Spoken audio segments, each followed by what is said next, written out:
Hello, this is Amanda from Albany Mountain Homestead. Let's make some seriously easy homemade yogurt.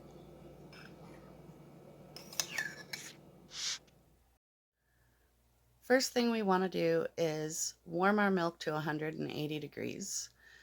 We're going to pour a gallon of milk into a heavy bottom stainless steel pot, and I turn my stovetop up to around 3.5 or a medium low, and I let this set for around 40 to 45 minutes until it reaches 180 degrees, and then we will move on to the next step. But this one is important because it could possibly mess up your yogurt. The next step is to cool your milk down. You want it between 115 to 120 degrees. Don't go below 115 or the milk will be too cold to incubate properly. Now my cheater's method is I will fill my sink with cold water up to the level of the milk, and I let this sit between 8 and 12 minutes until I reach that perfect temperature to move on to the next step.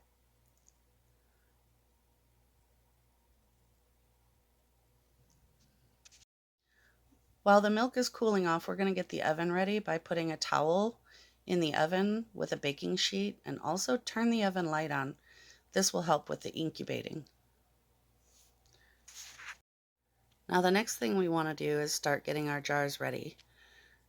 And the first thing I'm going to do is add 2 tablespoons of sugar per quart jar.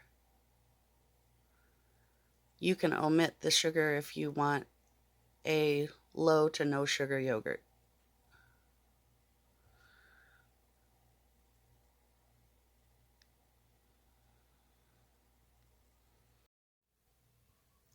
Now I'm going to add Activia yogurt as my yogurt starter.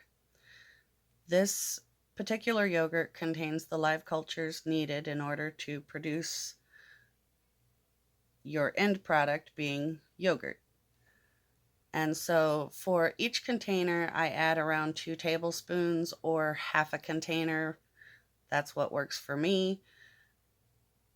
But if you're looking for a specific measurement, it's typically 2 tablespoons per quart. Now I want to mention that Activia is the only brand of yogurt I have found that gives me the best results every time,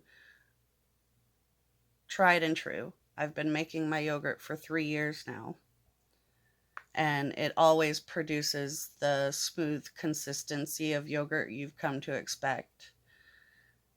And then you will have a little bit left over, like I typically have 1.5 containers left. I usually let my kids eat that up. Also, if you're wanting to skip the sugar, skip the vanilla, and you want just a plain Jane yogurt, just add your yogurt starter and go from there.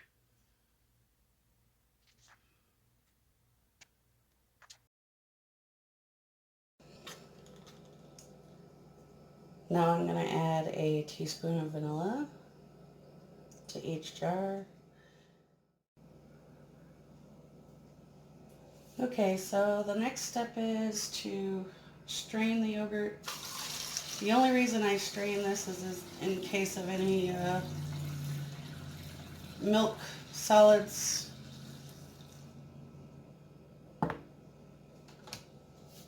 got in there. I just don't want that to get into the yogurt. That's the only reason I strain it. And then we add the milk to the jars. And I get 5 quarts of yogurt from 1 gallon of milk. And this typically lasts our household about a week. And it holds up really well. I've had it last up to 2 weeks without any issues.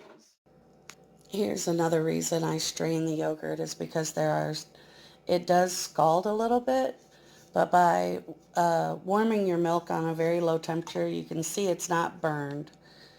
It just scalded a little bit, but that's another reason I strain the yogurt before putting them in the jars to incubate.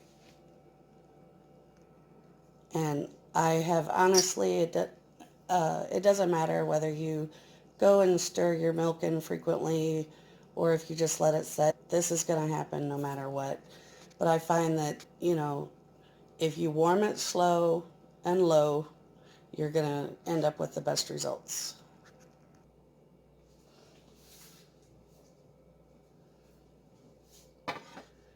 So now we're going to place all of our jars in the oven.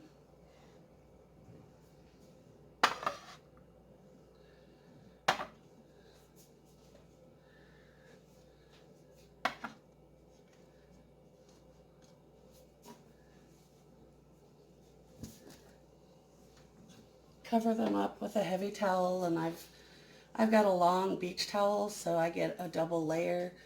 This helps to insulate the jars, but it also, you're wanting this dark, warm environment to incubate your yogurt. And for my yogurt, the most ideal time to incubate is 4 hours and 30 minutes.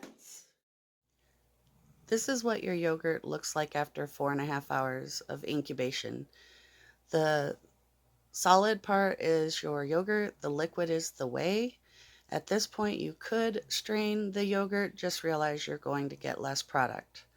I just put my yogurt in the refrigerator overnight, up to 6 hours, so to speak, and the whey reabsorbs into the yogurt.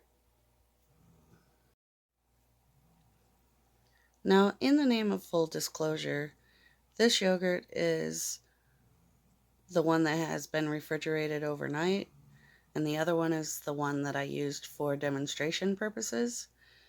And I'm bringing this to you to show you, you may see liquid when you're removing yogurt from your jar. That is the whey.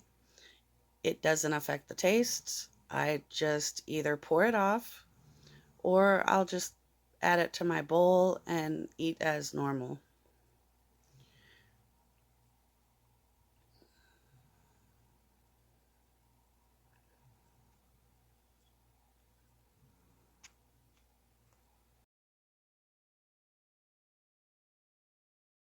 Now, if you don't want to be bothered with the extra liquid, then you can strain it after it's gone through the incubation period.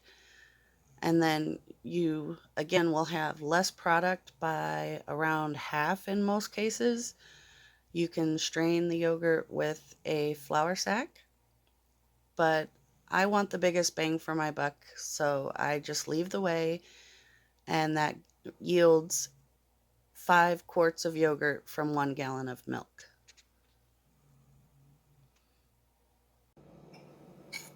Let me know if you give this a try. Until next time, God bless.